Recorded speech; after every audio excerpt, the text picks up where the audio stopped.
righty, let's go to 2 Kings chapter 6. And we're reading here about a famine in Samaria and the contest, if you will, between the Syrians, the king of Israel, who is not a good guy, and Elisha and some of the players that show up. Now, again, if we read the Bible in context and kind of get what's going on and say, okay, God, what are you showing me? How can I apply this in my life? What am I learning from this? If we start in 2 Kings chapter 6 at the very beginning, and it starts out with Elisha, and he does a miracle here, and he recovers an axe head from the water. And so what we begin to learn is that 2 Kings 5, 6, 7 are a series of records about the power of Elisha, which translates obviously to the power of God, how God works. And then because each one of us has Holy Spirit, then we can gain lessons from that, learn more about how to walk in the Spirit. One of the best ways to learn to walk in the Spirit is by studying the biblical people who did walk by the Spirit. So we're seeing 2 Kings, Elisha, and then if you look at verse 8, it says the king of Syria was warring against Israel, and he's the title of the king is Ben-Hadad. There's actually, it looks like 3 Ben-Hadads over Syria. The scholars argue over which one this is. It's probably Ben-Hadad II. He's warring against Israel. He ends up getting defeated, and the Israelites could have killed the army of the Syrians because they were blinded, but instead, verse 23, he, the king of Israel, prepared a great feast for them, the Syrians, and when they had finished eating and drinking, he sent them away. They went back to their lord, that's the king of Syria. So the raiding bands of Syria stopped coming into the land of Israel. So the Israelites have been nice to the Syrians. The Syrians recognized that. The Syrians went home. And then in verse 24, one verse later, after this, Ben-Hadad, king of Syria, gathered all his army and went up and besieged Samaria. And if you're reading that and scratching your head going, what? I'm reading that and scratching my head going, what? What is God trying to show us here? And one of the things that God shows us is unbelievers, pagans, if you will, and unfortunately some Christians they're simply unstable people. They are ungodly people. They are unstable people. They cannot be depended on. You can do them a favor. It doesn't mean that they won't stab you in the back tomorrow. So if I'm kind of like Rob said, if I'm in my REV and I'm making notes here, I might make a note something like, try to trust people, but don't trust them a lot, something like that. It reminds me of Jeremiah, where Jeremiah says, cursed is the man who trusts in man and makes people his strength. Blessed is the person who trusts in Yahweh and makes Yahweh his strength, Jeremiah 17. And so here we see that the great favor and the sparing of the Syrian army that the king of Israel had done in verse 23 is completely ignored in verse 24. And Ben-Hadad, the king of Syria, gathers his army, went up and besieged Samaria. Now, Samaria was ridiculously difficult to conquer. Those of you that have been on the Bible Lands tour know this. I'm going to share my screen. And I suspect you can probably see this. I walked down the embankment that was the side of the hill. Samaria was built on the side of a hill, and took this shot. And you can get a picture here, an idea of how steep the sides of the mountain are. And that made Syria extremely difficult to conquer. And so it doesn't say, if you notice, it doesn't say the Syrians actually conquered Samaria. They didn't break in the walls. The Assyrians did later, but they had to surround the city for 3 years first. But what the Syrians did was they made sure that the Samaritans couldn't come out of the city, And at that time, they hadn't expanded it to its largest degree. It didn't have the capacity for growing much food inside it or storing much water. So the Syrians simply surrounded it. Verse 25, and there was a great famine in Samaria. Behold, they besieged it until a donkey's head was sold for 80 pieces of silver, and the fourth part of a cab of dove's dung for 5 pieces of silver. There's really good epigraphical evidence that dove's dung was the name of a plant, and it was basically an edible plant, but people would not eat it in normal circumstances. But in starvation circumstances, a fourth of a cab of dove's dung would be basically around a pint. If you had a dry measure of a pint, it's sold for 5 pieces of silver. There's great argument about what the donkey's head is. Could be another type of plant, or it could actually be the unclean animal, a donkey. But why then it would mention the donkey's head is unclear. But the point is that this verse is telling you there's a great famine. Verse 26, and as the king of Israel was passing by on the wall, again, that's one of the reasons that Samaria was hard to capture. On top of this huge mountain with steep sides was a large wall. The king of Israel now is walking on the top of the wall, walking around the perimeter, sizing up the situation. And a woman cried out to him, saying, "Save me, my lord, O king." In verse 27, I could just see him saying this, kind of a little bit annoyed, a little bit defeatist. If Yahweh doesn't save you, how can I save you? From the threshing floor, from the winepress? Of course, the threshing floor and the winepress were outside the city and controlled by the Syrians. So basically, it's like, I can't save you. We don't have food. We don't have anything to drink. But then the king calms down in verse 28, and he said to her, "What's troubling you?" She answered, "This woman said to me, give your son that we may eat him today, and we will eat my son tomorrow." So we boiled my son and ate him. And this is something, to us, it's absolutely horrific. But you should be aware that there are historic records where this kind of cannibalism actually went on during these ancient long sieges. And so here you see it, and it's just kind of a testimony of how horrible things can go. We boiled my son and ate him, verse 29. Then I said to her, on another day. Some of the translations say like the next day, but it's not. It's obviously later on. She said, "Give up your son so that we can eat him." But she has hidden her son. So now she's coming to complain about that to the king, which that's a tough thing to complain about. Verse 30. When the king heard the words of the woman, he tore his clothes, and we know that that was a customary sign of grief. In the United States, Western culture, we have customary signs of grief. You might wear black, women might put on a veil. We just have signs that are customary. A customary sign of grief in the ancient Near East was that you tore your clothes, which generally started by just grabbing your clothes at the collar. And it wasn't that you ripped your clothing off, but you just pulled your clothing and just created a rip that kind of went down the front. It might be 4 inches, 6 inches, 7 inches, depending on the grief you want to express. But it was just ripping your garment and producing a tear there. And so the people, that he tore his clothes, and as he was passing by on the wall, the people saw that, behold, he had sackcloth underneath on his flesh. So this is interesting because the king is publicly trying to keep up appearances. He's got his royal robe on and stuff, but privately, he's trying to humble himself before God and put on sackcloth. But with this woman saying that she ate her son, he tears his clothing, and then the city could see.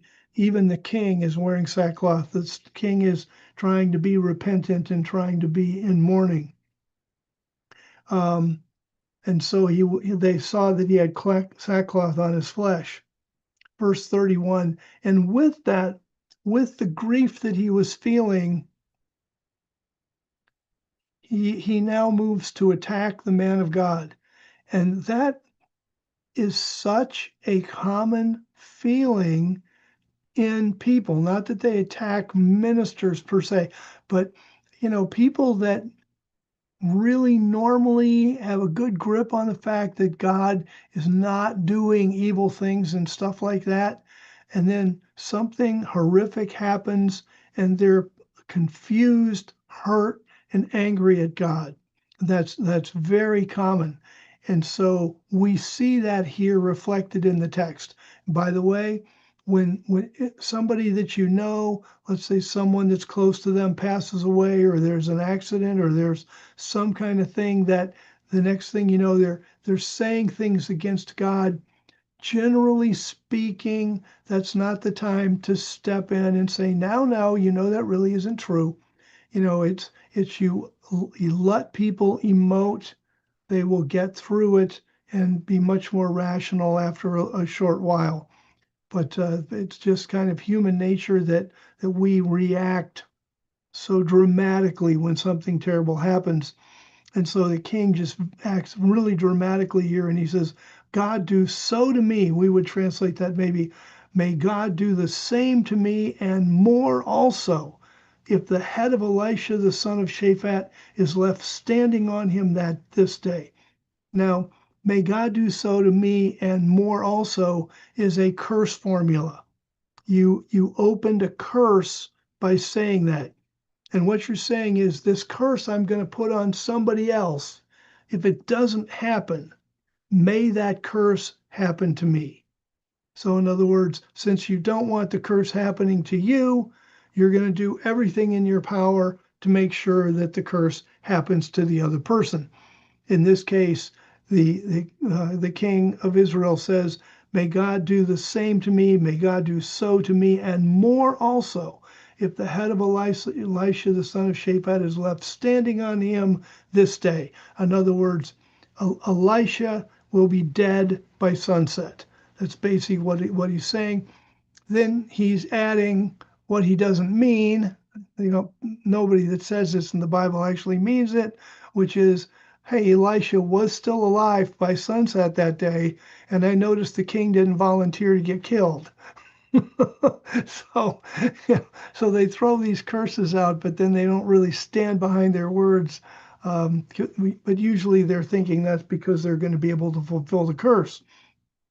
Meanwhile, verse 32, now Elisha was sitting in his house, and the elders were sitting with him. And that's a pretty amazing thing, because first of all, when the Syrians attacked, Elisha, who had participated in the defeat of the Syrians the last time, when the Syrians were smitten as an army, they were smitten with blindness at the word of Elisha. Now the Syrians are back, and for whatever reason, you'd think, well, Elisha, you smote them with blindness the last time. Here they are back. Just smite them with blindness, and we'll go down and kill them. But God, and you and I know this. God really isn't predictable. Sometimes you'll have you or a friend will get sick, and you'll pray for them, and they'll be totally healed. And then the next time you pray for them, and they're not healed. Or there's something you need, and you pray for it, and mysteriously, or however you want to say it, the things are rectified. And the next time you get in trouble, you pray, and it just seems you're just still in trouble. And the ebb and flow of the blessings of God are not predictable. The spiritual warfare in the world is too intense. What is going on in the world, as more people pray, less people pray, it's really amazing. Here it's the Tuesday after Memorial Day, which was Monday yesterday. And my wife and I went to a Memorial Day service there for, I think now for 35 years running in the Central Park in Bonita Springs. They do a memorial service. They had a boatload of prayers. And my gut feeling was that there were people sitting in that audience, and perhaps some people sitting on that stage, that may not have prayed for months. But we had an awful lot of very, very heartfelt prayers. I could tell most of them were written, but you could tell they weren't just throw it on a sheet of paper and write something. People put a lot of thought into those prayers, and I'm sure they had an impact. And that you could hear people in the audience crying and that kind of thing. It was very deep and very meaningful.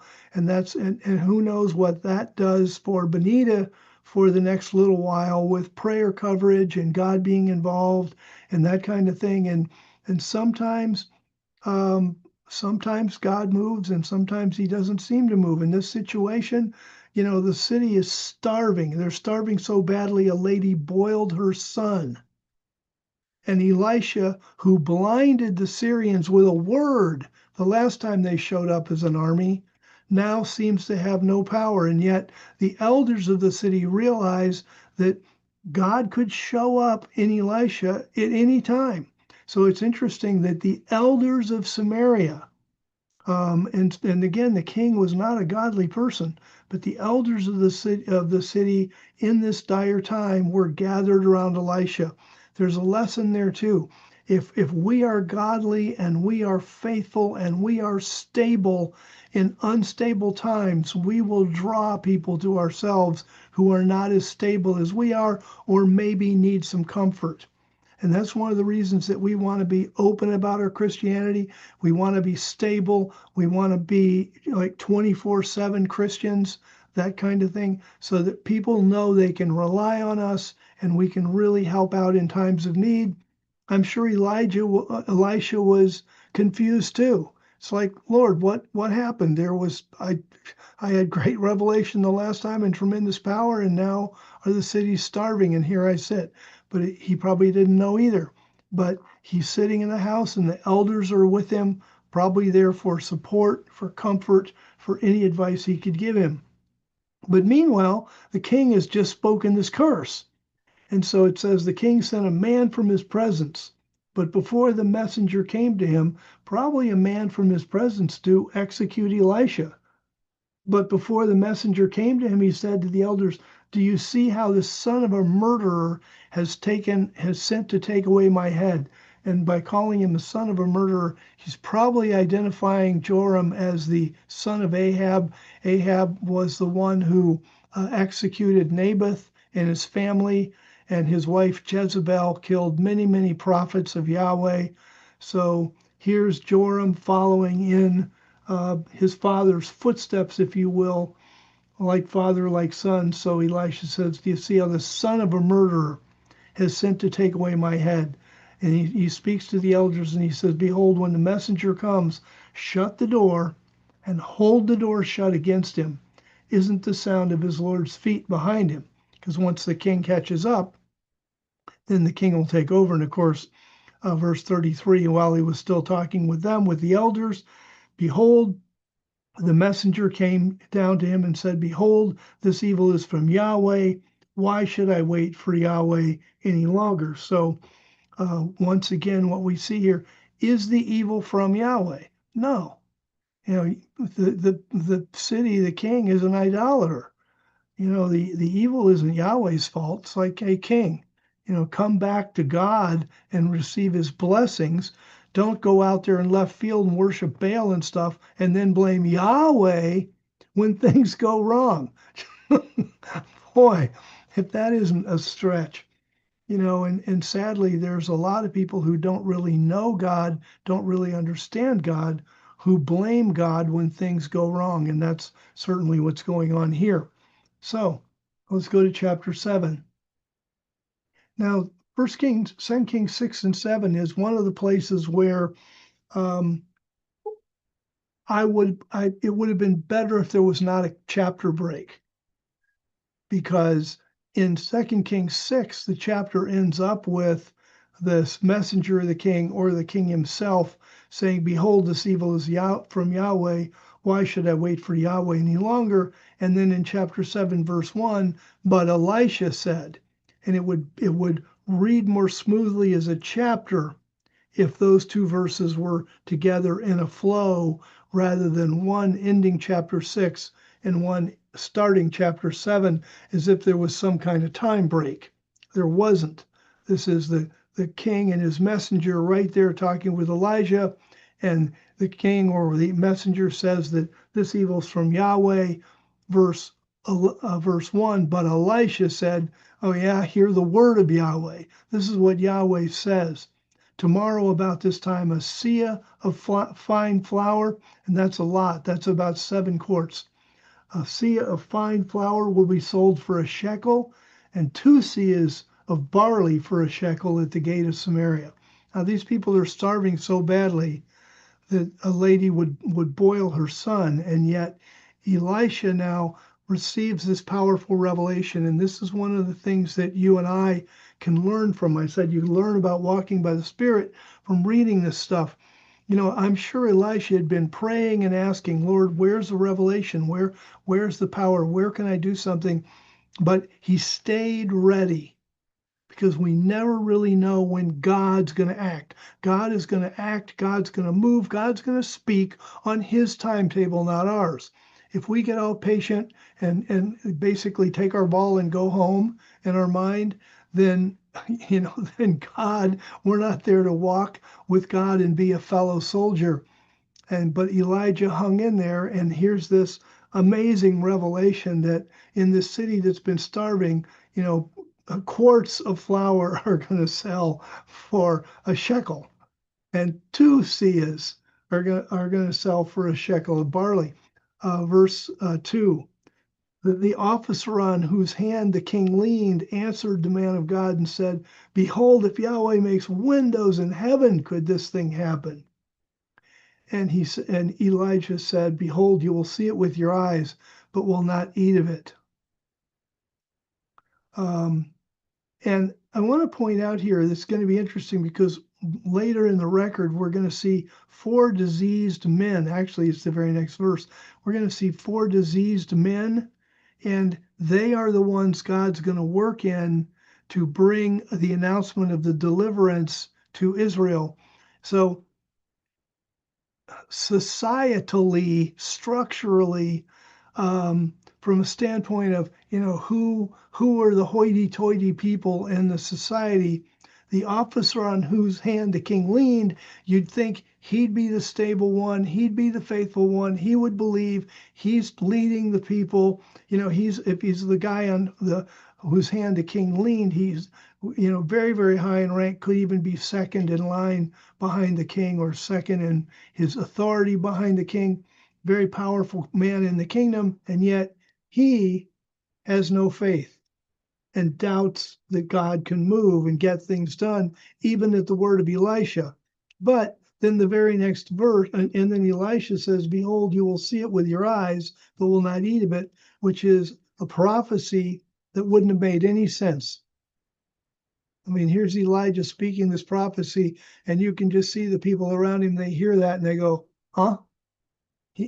Wait a minute, it's going to be here in the gate of Samaria, and he's going to see it, but he's not going to eat it. But he's hungry. He'll eat some of it, And this seemed to be like a nonsensical, paradoxical prophecy.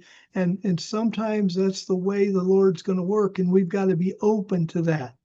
We've got to be open to the fact that the Lord could show us things that don't make sense yet, but they will down the line. And that's certainly what we're seeing here. And I'm sure this didn't make sense to much people, but then later on, they're going to say, wow, that's exactly what Elisha said. Verse 3, now there were 4 leprous men. Now, the text uses, the problem is that the Hebrew word translated leprous or leprosy was a kind of an umbrella word for all kinds of different skin diseases. So they could have had psoriasis, they could have had leprosy. There's all kinds of different skin diseases they could have had, but they were all clumped under this umbrella that then gets called leprosy. As long as we understand that leprosy may not be the actual disease that clinically is called leprosy today. Some of the versions will read, now there were 4 men with skin disease. And that would be a good translation also. So there were 4 leprous men at the entrance of the gate. Now, what we know, this is where archaeology and the Bible come together to help us understand what's going on here. the four leprous men, and you can go to, I believe it's Leviticus 13 that talks about, in fact, let's just go there just so you can see it. Go to Leviticus chapter 13 and way down, let's see. Yep, verse 43 of Leviticus 13. It says, so here's this guy, and he's got this stuff on his body, this disease-looking stuff. Verse 43, and the priest is to examine him, and behold, if the rising of the disease is reddish white on his bald head or on his bald forehead, like the appearance of leprosy in the skin of the flesh, he is a leprous man, he's unclean, unclean. The priest must pronounce him unclean. The disease is on his head. Verse 45, the leper in whom the disease is must, then here's how lepers had to act in ancient Israel. They had to wear torn clothes. The hair of their head must hang loose. He must cover his upper lip. And supposedly, I guess that kept you from spraying on people. So you go around with your finger like this on your upper lip. I don't know exactly how that helps too much, but in any case, he covers his upper lip and must cry out, unclean, unclean. And so as he walks along, he's shouting, unclean, unclean, and then people need to know to stay away. All the days in which he has the disease, he will be unclean. He is unclean. Watch this. He must live alone. Where he lives must be outside of the camp. So the people in the camp of Israel, they're in an interesting situation because it says, there, verse 3, there were 4 leprous men at the entrance to the gate. Now, if there's one gate, just one gate, if they're outside the gate, they're going to be killed by the Syrians because they'd be open to arrows and spears and just plain old being attacked. So they're not outside the gate. But if they're inside the gate, they're inside the city, and they wouldn't be allowed inside the city. But we know from archaeology that Samaria had a double gate, and a lot of the more fortified cities had double gates, like Lachish had a double gate.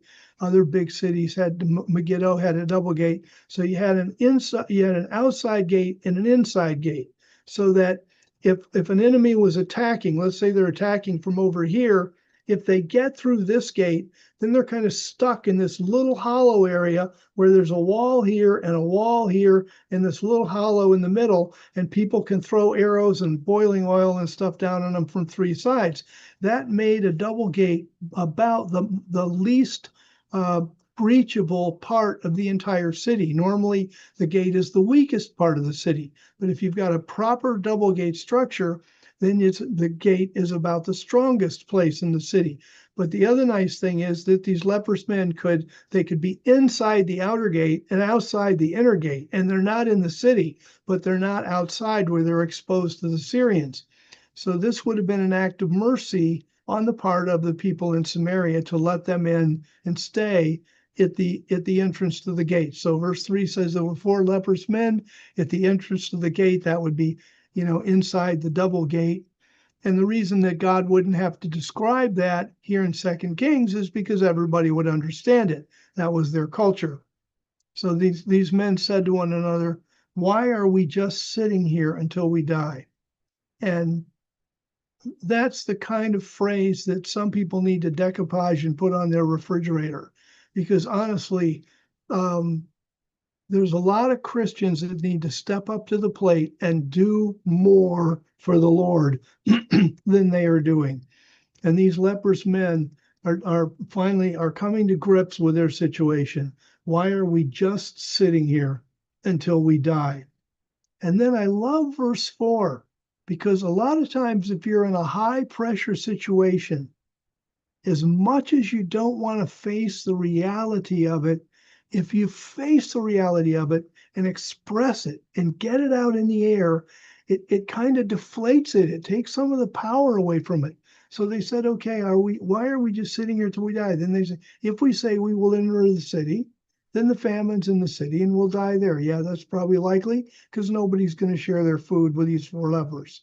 And then they say, if we sit here, we will die. Yeah, they're going to die of starvation in the gate. And then, so now let's go and surrender to the army of the Syrians. If they let us live, we will live. And if they kill us, then we will die. That's a very honest assessment of their situation. And it's just like Christ said, the truth will set you free. And here in this situation, the truth it takes some of the pressure off. Does it help them? No, they're still in the same situation. But at least takes some of the mental pressure off by saying, here are the options. Which option do we choose? Okay, let's go for it. And the consequences are the consequences.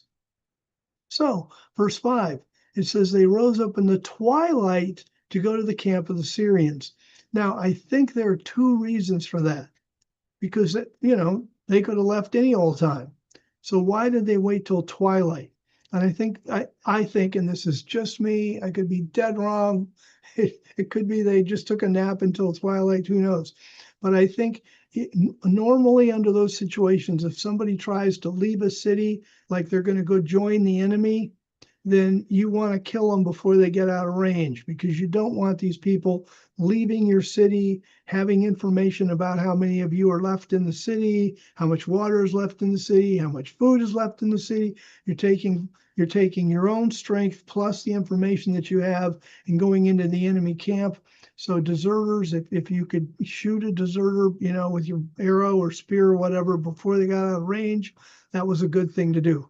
So by twilight, then they'd have a much better chance of leaving the city without getting seen or getting caught. The other side of the coin is from the other direction. If they waited till deep night, and then you've got the Syrian guards around their camp, and the Syrian guards see 4 men approaching in the night, they're not going to say, well, let's wait till daylight and see if they have weapons. They're just going to say, hey, we're having the beginning of a raid here, and they'd probably kill them off. So the leprous men probably wanted to leave when they had a good chance to get away, but arrive at the camp of the Syrians when the Syrians still had enough light to see, hey, these guys are surrendering. They don't have any weapons. Anyway, that's my best guess as to why they rose up in the twilight to go to the camp of the Syrians. But when they came to the edge of the camp of the Syrians, behold, there was no one there. Why? For the Lord had made the army of the Syrians to hear the sound of chariots and the sound of horses, the sound of a great army. And so this is God stepping in now and doing this miracle that's going to begin to set up the fulfillment of the prophecy that Elisha had spoken. And this is something we can ask God to do. God, we need a miracle now. That's not a bad prayer. You might not get a miracle, but it's not wrong to ask God for help in any given situation and to pray with faith that God comes through, and in so many situations he does. So here the Lord made the army of the Syrians to hear the sound of this giant army. So the Syrians said to one another, behold, the king of Israel has hired against us the kings of the Hittites and the kings of the Egyptians to come against us. And in a panic, verse 7, so they arose and fled in the twilight. And that means they were fleeing just as these men were arriving. They kind of just missed each other and left their tents and horses and their donkeys, which they would have fled faster on their horses and donkeys, but they were in such a panic that they weren't thinking. And that's something else we can learn from the record, that when you're in a panic, you don't think. If you're dealing with someone who is in a panic, they aren't thinking. And anytime we start to get ourselves in a panic or we see somebody else in a panic, we may need to slow down the way we're talking, slow down any physical gestures, just see if we can take some of the energy out of the situation so that people can begin to think rationally again. But we learn here the danger of panic. So they left the horses and donkeys that they could have escaped on and ran off on foot, fled for their lives. Verse 8, so when the lepers came to the edge of the camp, they went into one tent, ate, drank, carried away from their silver and golden clothing, went and hid it, came back, entered into another tent, carried away things from there also, and went and hid it. And this wouldn't necessarily be a bad thing. It was, in a sense, the spoils of war, but also being leprous, it would have been very difficult for them to get employment or some kind of job that would have supported them. And so if all of a sudden they walk in and there's silver and gold for the taking, that could really go a long way to supporting them later in life. So they took some and came back and got some more. But then, and I like this, their morals and their feeling for a fellow man, if you will. Verse 9, they said to one another, "We're not doing right." And this will come down, number one, on good morals, but also they were concerned about any kind of punishment they would receive for not reporting this. So they say, "This day is a day of good news, and we're keeping silent.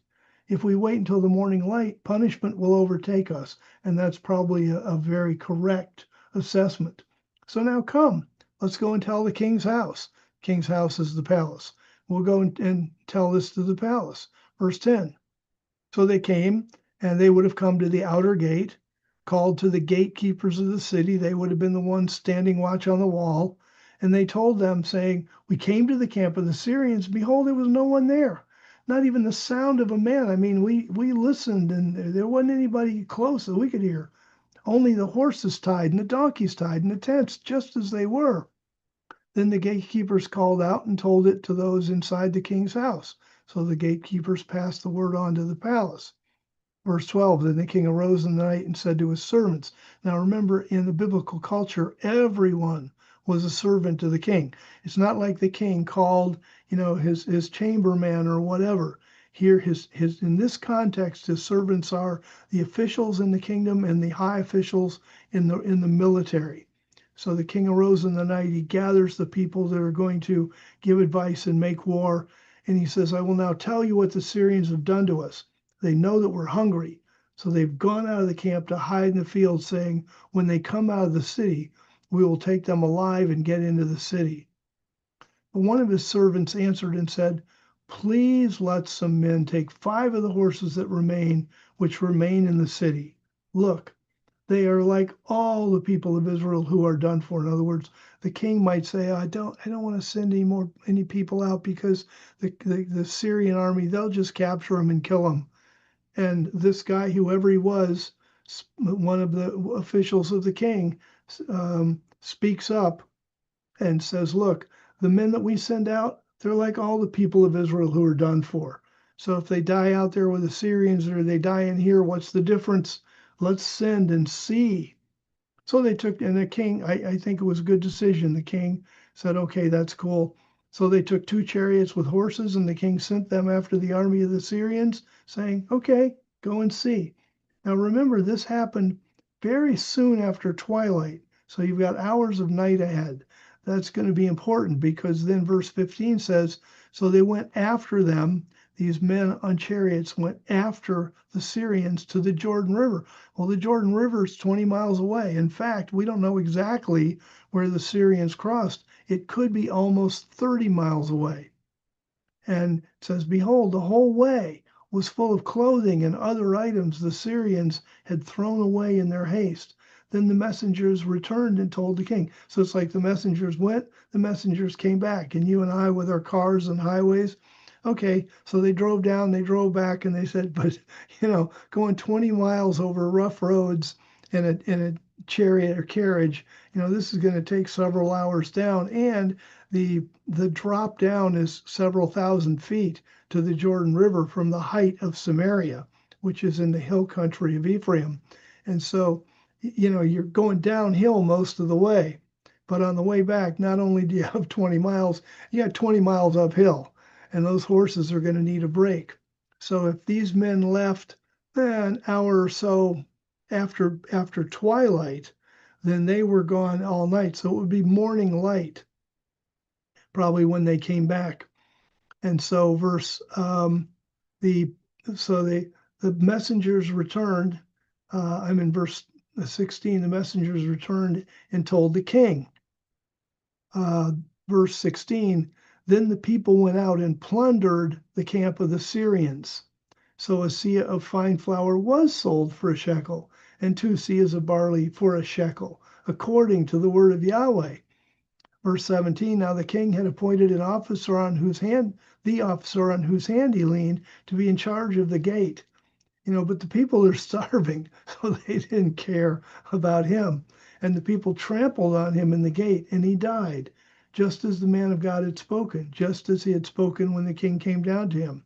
It happened just like the man of God had spoken to the king, saying, 2 seahs of barley for a shekel, and a seah of fine flour for a shekel will be sold tomorrow about this time in the gate of Samaria.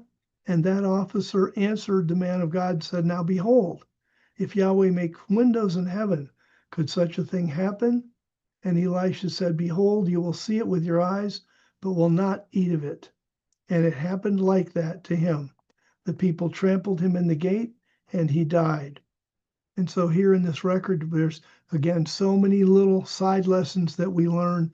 But in the closing verses, we see that the man of God had spoken by revelation. He stuck to his guns, and as unlikely as it seemed that this offer would see what was going on with all the goods and stuff like that, that he wouldn't get to eat any of it, and it happened to him just exactly that way.